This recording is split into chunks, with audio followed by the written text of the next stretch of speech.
Listen, it's you mentioned earlier that journalists sometimes it's their job, and I can't believe the timing here. But I guess Wade Keller had done a torch interview, a torch talk with Eric Bischoff back on October 1st. And he's going to drop it here in early January when things are at a fever pitch for TNA as they're going head to head with Monday Night Raw. And in this torch talk back at the very beginning of October, October 1st, Eric was not too kind to your dad. He was asked about the TNA concept and the weekly pay-per-view concept and Jerry Jarrett. Eric came out swinging. I have zero respect for Jerry Jarrett. I think he's a con man. He hasn't been relevant in the wrestling business for so long, I cannot really remember. Jerry Jarrett actually called me early on when he was considering this and asked me if I wanted to be a part of it. I politely but quickly said thank you, but no thank you, because I knew it was a failed concept from the very beginning. Jerry Jarrett wouldn't have lasted. Well, didn't. It wasn't until I guess Panda Energy came along. I don't really know the history, quite honestly, that well. I know the concept was a failed concept, and it proved itself to be a failed concept early on.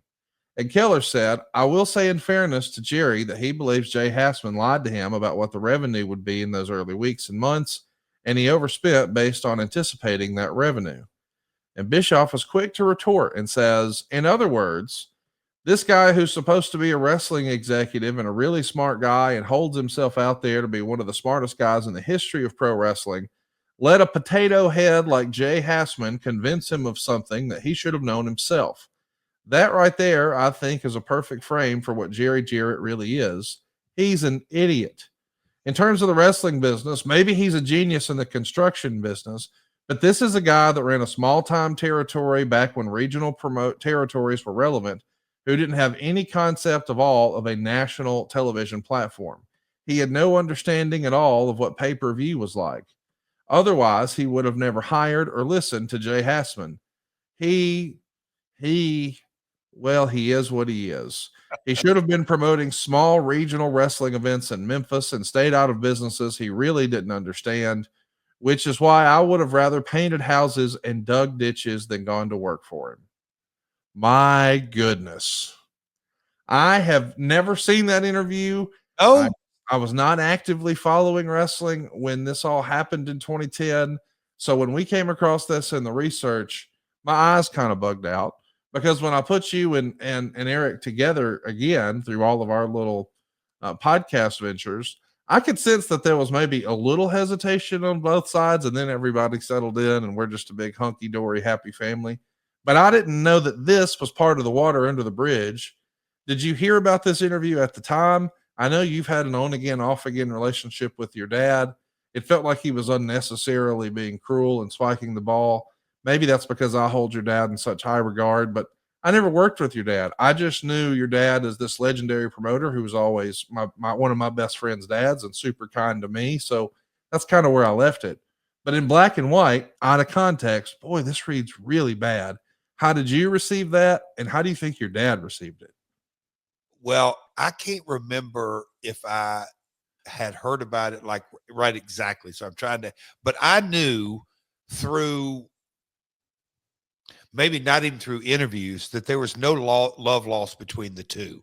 And look, my old man and Lawler too was like, hey, dude, if you get into management, just be ready to be hated. I mean, like that was like when I'm carrying finishes as a 21-year-old kid to spot shows, and that is go by my old man's house, or maybe you go on the landline, Dad, I've got my pen and paper. Tell me what the matches are, how long you want each one to go, and who's winning and how they're winning, whatever it may be. So I've been in, I'll say, in a management role since I'm 2021, and always knew, okay, it comes with it.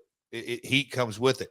So kind of fast forward through the years, knowing that Mole Man, and then I'll say this, and this is a story I heard, that Hulk told Eric to hire my dad as a consultant.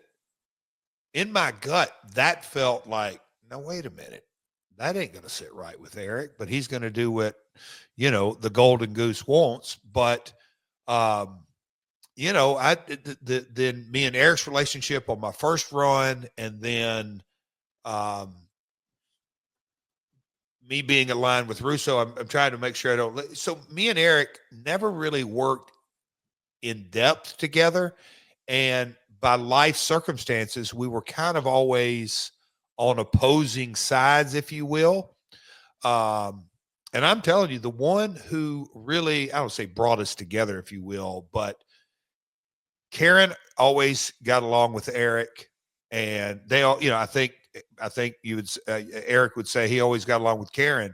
And Eric came out to the house here after several of the TNA disasters and all this. And that was one of the first times that I went, you know what, all cut through all the clutter and all the BS. Like, okay. But man, him and Mole Man never saw eye to eye. Look, Eric was in a position, I mean, a huge position of authority. So they were always kind of on opposing sides.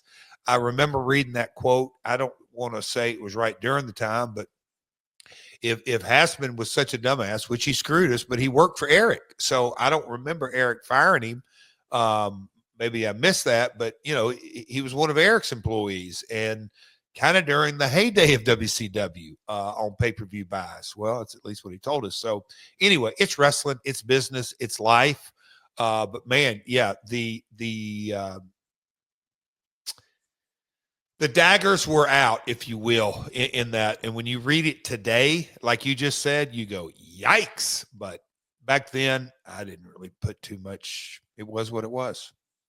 Hey, it's Conrad Thompson here to tell you a little more about what adfreeshows.com is all about. Get early, ad-free access to more than a dozen of your favorite wrestling podcasts every single week, starting at just $9. That's less than 20 cents an episode each month. And yes, you can listen to them all directly through Apple Podcasts or your regular podcast apps. How easy is that? Ad-free shows also has thousands of hours worth of bonus content and docuseries like Title Chase, Eric Fires Back, Conversations with Conrad, and The Insiders. Plus new series like The Book with David Crockett, Monday Mailbags with Mike Chioda and Nick Patrick, and a whole lot more. And you want to talk about early? You can't get any earlier than listening to the shows live. You can be a part of the live studio audience as we record the podcast. Plus, ride shotgun alongside your favorite childhood heroes for live watch-alongs, Q&As, and other interactive experiences every single month. Come on now, see for yourself what thousands of other wrestling fans from around the world have discovered, that adfreeshows.com is the best value in wrestling. Check it out today, and hey, when you do, the first week is completely free.